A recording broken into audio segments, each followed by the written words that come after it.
16 اگست 2023 کو تقریباً 5 بجے ایک ایسا واقعہ رونما ہوا کہ جو ان تمام وجوہات کا باعث بنا۔ سلیم مسیح جو گورنمنٹ گرلز ہائی اسکول میں ایک درجہ چہارم کا ملازم ہے، اس کے دونوں بیٹے راجہ سلیم اور راکی مسیح، اور اس کے علاوہ جڑاوالا کا اسسٹنٹ کمشنر شوکت مسیح جو خود بھی عیسائی برادری سے تعلق رکھتا تھا، اور ان کے ہاتھ میں قرآن مجید کے چند اوراق تھے جن کے اوپر سرخ قلم سے قرآن مجید کے بارے میں نعوذ باللہ توہین آمیز الفاظ لکھے گئے۔ السلام علیکم ناظرین، بحیثیت قوم مجموعی طور پر ہم صرف افراد کا ایک ہجوم ہے جن کے پاس اخلاق، اقدار اور لیڈرشپ کی واضح کمی دکھائی دے رہی ہے۔ اس کا واضح ثبوت حال ہی میں ہونے والے واقعات سے ملتا ہے جن میں ہم نے اپنی اخلاقی اقدار کو اس قدر بھلا دیا کہ جن کی وجہ سے دوسروں کو ہم پر انگلی اٹھانے کا واضح موقع ملا۔ ناظرین، سانحہ جڑاوالا، جسے ہماری میڈیا سمیت انٹرنیشنل میڈیا نے بھی کافی کوریج دی، اس واقعہ کے دو پہلو ہیں اور دونوں پہلو ہی انتہائی گمبھیر اور المناک ہیں۔ سب سے پہلا واقعہ جو رونما ہوا، جس کی وجہ سے ہماری قوم اس قدر اشتعال میں آئی اور انہوں نے توڑ پھوڑ کا مظاہرہ کیا، جس کی وجہ سے ہمیں میڈیا اور دوسرے پلیٹ فارمز پر مسیحی لوگوں سے معافی مانگنی پڑی۔ ہم سب نے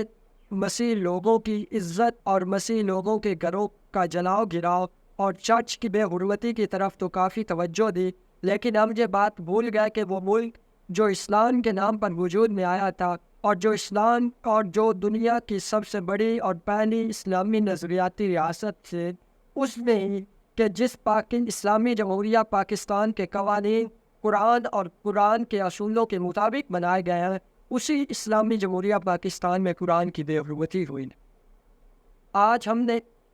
جڑاوالا واقعہ کے اس طرح کوریج دی ہے کہ اصل حقائق سے بالکل منہ موڑ لیا ہے۔ یہ ایک حقیقت ہے کہ ملک پاکستان قائم اور پاکستان کا قانون اور اسلام اقلیتوں کو حقوق دیتا ہے اور اقلیتوں کے حقوق کی باقاعدہ ضمانت بھی دی جاتی، لیکن 16 اگست 2023 کو تقریباً 5 بجے ایک ایسا واقعہ رونما ہوا کہ جو ان تمام وجوہات کا باعث بنا۔ ناظرین، اس تمام واقعہ کے 4 لوگ محرکات بنتے ہیں کہ جنہوں نے سب سے پہلے اس واقعہ کی بنیاد رکھی۔ ان میں سب سے پہلا شخص سلیم مسیح جو گورنمنٹ گرلز ہائی اسکول میں ایک درجہ چہارم کا ملازم ہے، اس کے دونوں بیٹے راجہ سلیم اور راکی مسیح، اور اس کے علاوہ جڑاوالا کا اسسٹنٹ کمشنر شوکت مسیح جو خود بھی عیسائی برادری سے تعلق رکھتا تھا۔ صبح تقریباً 5 بجے کے قریب راجہ مسیح اور راکی مسیح ہاتھ میں قرآن مجید لیے ہوئے مین روڈ پر آئے، اور ان کے ہاتھ میں قرآن مجید کے چند اوراق تھے جن کے اوپر سرخ قلم سے قرآن مجید کے بارے میں نعوذ باللہ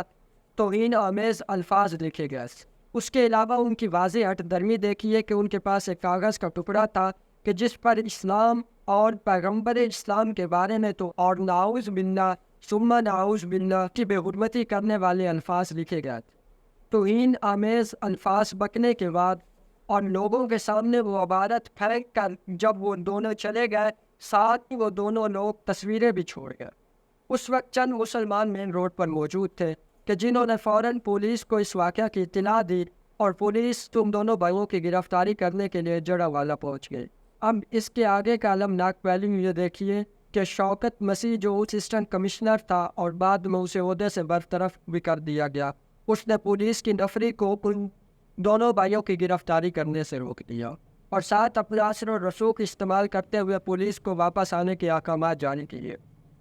اب جب کہ لوگوں نے دیکھا کہ اسلام اور پیغمبر اسلام کی توہین کے ساتھ ساتھ قرآن مجید کی بھی کافی بے حرمتی کی گئی ہے، تو پھر مساجد میں اعلانات ہوئے اور کچھ ایسے واقعات پیش آئے جس کی وجہ سے چرچ کی بے حرمتی بھی ہوئی